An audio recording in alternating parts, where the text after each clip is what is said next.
श्री सीताराम सरकार की जय। श्री हनुमान जी महाराज की जय। श्री गौरी शंकर भगवान की जय। श्री अयोध्या धाम की जय। श्री सरयू महारानी जी की जय। सब संतन की जय, सब भक्तन की जय। जय जय श्री सीताराम। मानस जी में एक चौपाई आती है, कलयुग कर एक पुनीत प्रतापा, मानस पुण्य हो ही नहीं पापा। कलिकाल का एक पुनीत प्रताप है कि मानस पुण्य हो ही नहीं पापा। पुण्य तो केवल मन के संकल्प से ही प्राप्त हो जाता है। यदि मन में कोई शुभ संकल्प हो और वो किसी कारणवश पूरा ना हो सके तो भी उसका पुण्य प्राप्त हो जाएगा। लेकिन पाप केवल और केवल करने पर ही फलित होगा। पाप का केवल विचार होने से ही उसका फल नहीं मिलेगा। इसी प्रकार की एक कथा आती है वायु पुराण में। सुशील नाम के एक ब्राह्मण थे।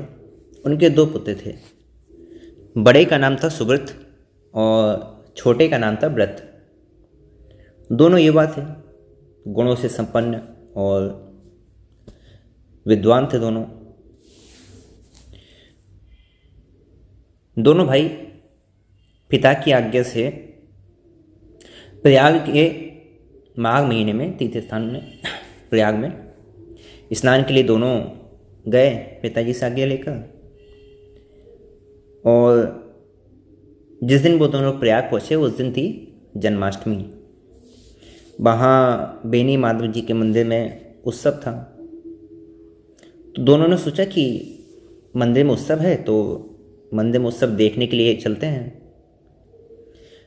वो दोनों सड़क पर आए ही थे कि बड़े ही जोर की वर्षा होने लगी, बहुत तेज। थोड़ी दूर आगे चले तो और तेज चक्रवात तूफान। दोनों मार्ग से भटक गए और एक दूसरे से अलग हो गए। मार्ग से भटकते हुए दोनों अलग अलग दिशाओं में चले गए।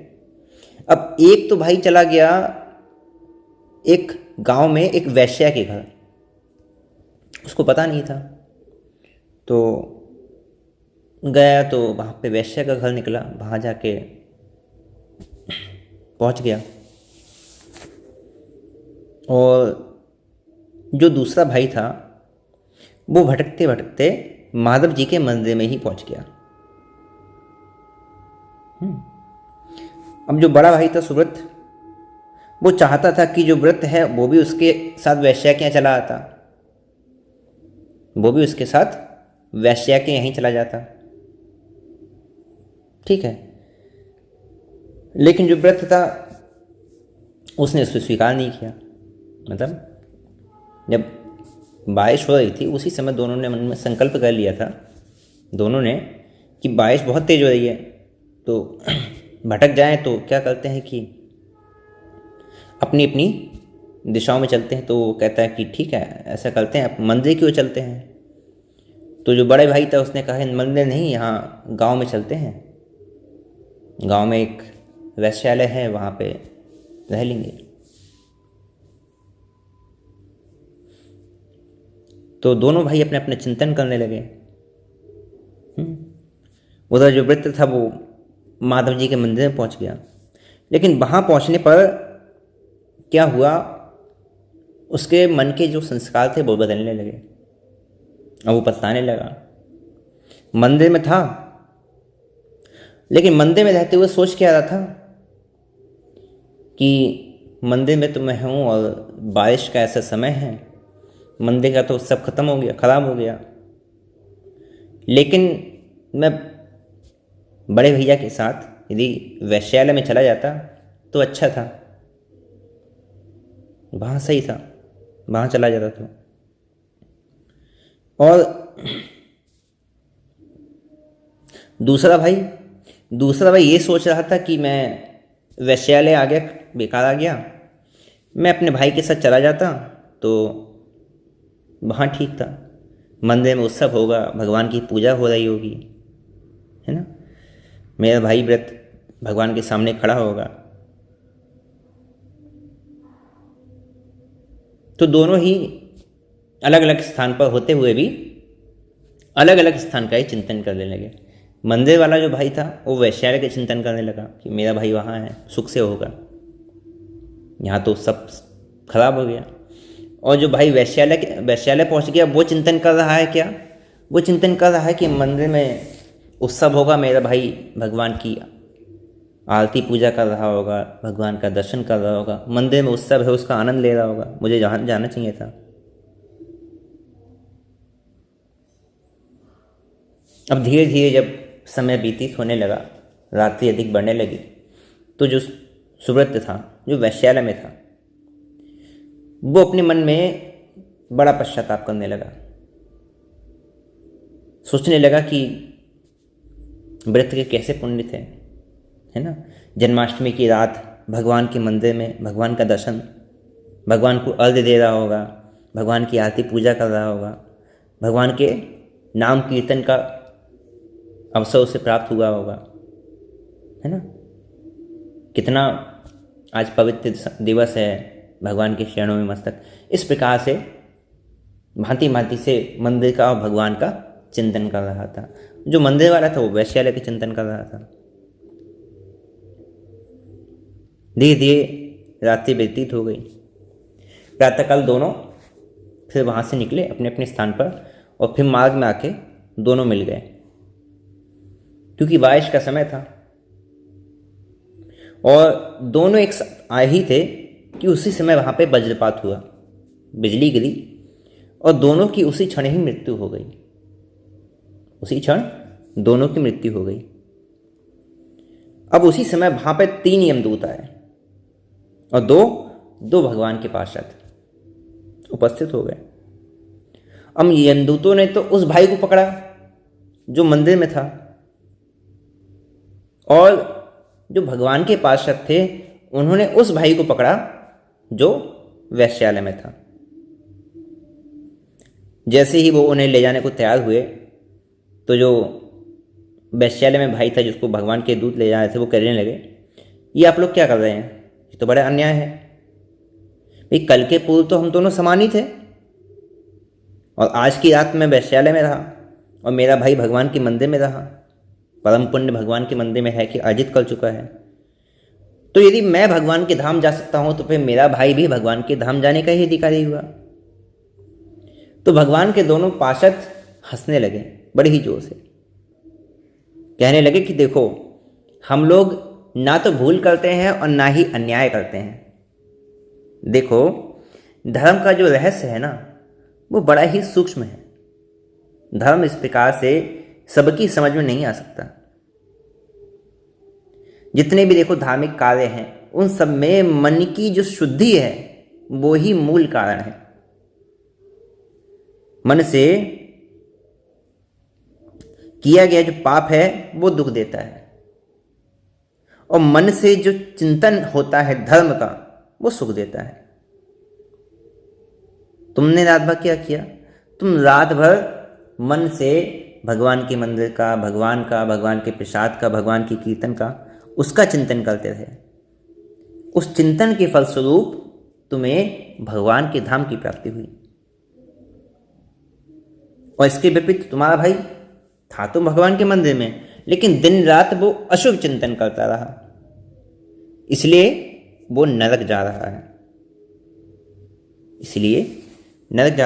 इसलिए मनुष्य को सदा ही धर्म का ही चिंतन करना चाहिए और मन लगाकर धर्म का अनुष्ठान करना चाहिए, अपने धर्म का पालन करना चाहिए। जहाँ धर्म है, जहाँ मन है, वहीं मनुष्य है। जहाँ मन की स्थिति होती है ना, मनुष्य की स्थिति भी वहीं मानी जाती है। अभी आप कहीं बैठे हैं, अपने घर में हैं, कहीं पार्क में हैं, दुकान में हैं, अपनी फैक्ट्री में हैं, किसी कंपनी में हैं, चाहे शमशान में हैं, कहीं बैठे हैं। यदि आपका मन इस समय अयोध्या में है, यदि आपका मन इस समय कनक भवन में है, यदि इस समय आपका मन श्री राम जन्मभूमि में है, राम जी के मंदिर में है, तो आपकी स्थिति वहीं मानी जाएगी। आपकी स्थिति वहीं मानी जाएगी। जैसे इस समय अयोध्या जी में मंदिर में दर्शनों के लिए बहुत भीड़ है। आगे बस दर्शन हो ही नहीं पाता, तब तक आगे और लग गया धक्का। अब देखिए मन की शक्ति, मन में बहुत शक्ति है। आप अपने घर में शांति से एकांत में बैठ जाइए ताकि आप मन आराम से लगा सकें। शांति से एकांत में बैठ जाइए, आंखें बंद कर लीजिए और सीधे पहुंचिए अयोध्या। कोई समय का कोई बंधन नहीं, 12 बजाए रात में, 1 बजाए, 2 बजाए, 3 बजाए, सीधे पहुंचिए अयोध्या। सीधे भगवान के मंदिर में भगवान का पहले तो स्वरूप का दर्शन कीजिए, भगवान का दर्शन कीजिए। ठीक है, आराम से जितनी देर आपकी इच्छा हो भगवान का दर्शन कीजिए। आपको वहाँ फूल चढ़ाने हैं, भगवान को तिलक लगाना है, माला पहनानी है, अक्षत लगाना है। कोई यदि भोग सामग्री आपने अपने मन से तैयार की है, अब भोग सामग्री भगवान को अर्पित कर दी, भगवान को भोग सामग्री अर्पित कर दी। भगवान का प्रसाद हो गया, प्रसाद पा लिया, हो गया ना।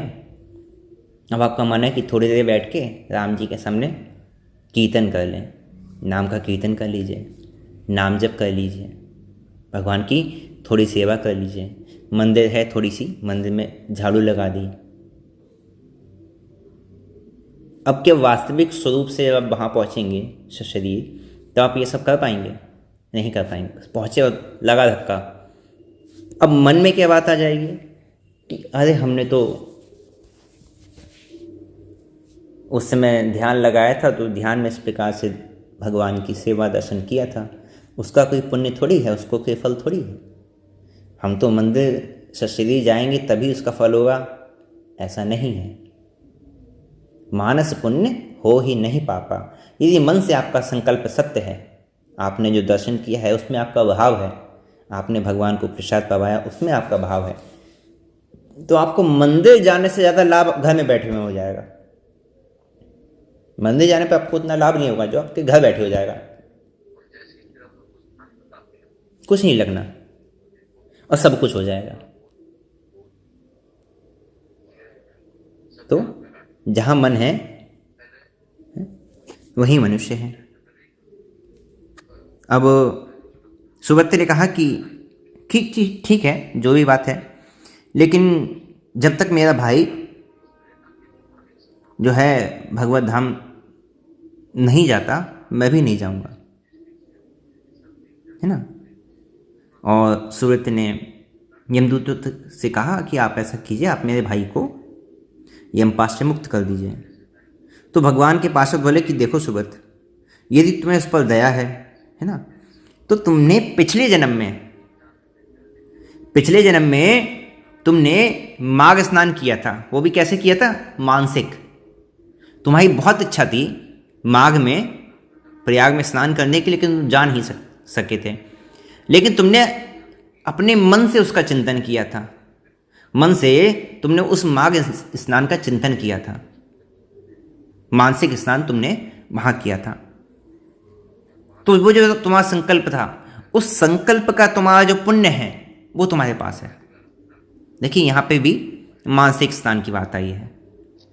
तो भगवान के पार्षदों ने कहा यदि तुम उस संकल्प का जो पुण्य है वो वृत्त को दे दोगे, तो ये भी तुम्हारे साथ ही अभी ही भगवत धाम जाने का अधिकारी हो जाएगा।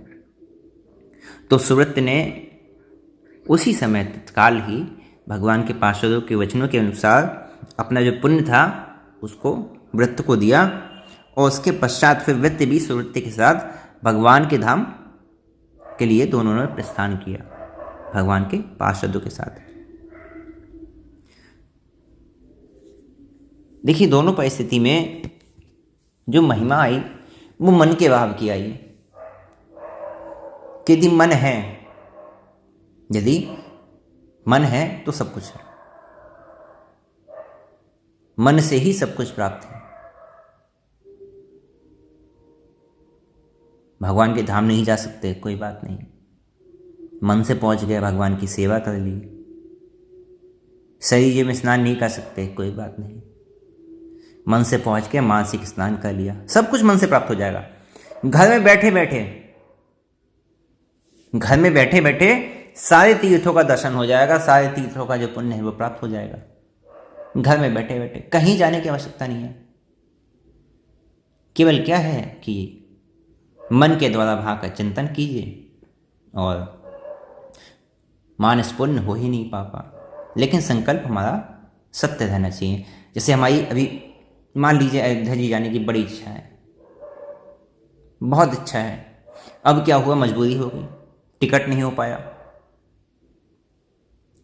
हो पाया, या फिर अयोध्या जी में कहीं धर्मशाला नहीं है, बुकिंग नहीं हुई। इस समय तो वैसे भी सब खुल चल रहा है, तो बुकिंग नहीं हुई, अब क्या करें, कैसे जाएं?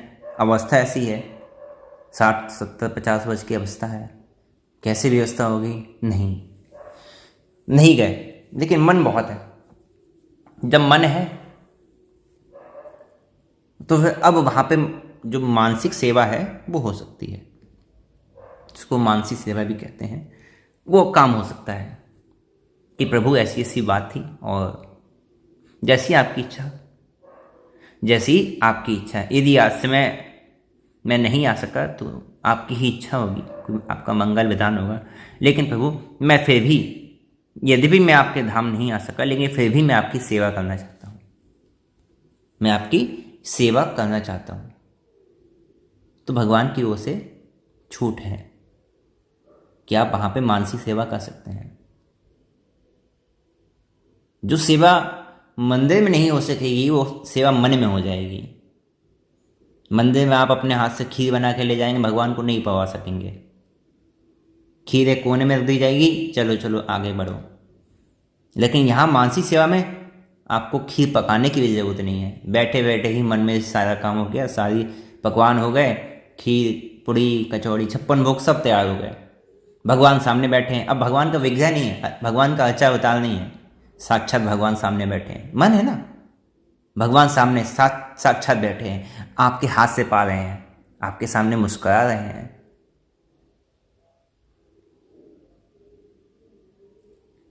एक बार मन में सोच के देखिए, उस सुंदर दृश्य की कल्पना करके देखिए, भगवान सामने हैं, सीता जी के साथ बैठे हुए हैं आपके सामने, आपके हाथ से पा रहे हैं, जो चाहे वो कीजिए, तिलक लगाइए, चंदन लगाइए, माला पहनाइए, मुकुट धारण करवाइए, वस्त्र धारण करवाइए, जैसी आपकी इच्छा हो वैसी सेवा कीजिए।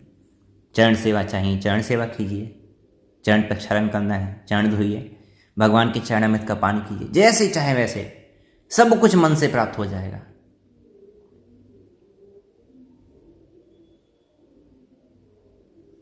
तो आज के मूल जो था वो ये था कि मानसी सेवा का क्या महत्व है। मन से जो भी संकल्प किया जाता है वो पूर्ण होता है और उसका फल कभी ना नष्ट होने वाला होता है। जैसे सुव्रत ने अपने पूर्व जन्म में जो माघ स्नान का संकल्प का फल था उसको अपने भाई को प्रदान किया। इसलिए तो कहा गया है, मन अब मनुष्याणाम कारणम बंधन मोक्षयो, मैं ही मनुष्य के बंधन और मोक्ष का कारण है। इसलिए कहते हैं कि जन्म जन्म मुनि जतन कराही, अंत राम कही आवत नहीं। अंत में भगवान का चिंतन नहीं होता तो भगवान का नाम नहीं आता।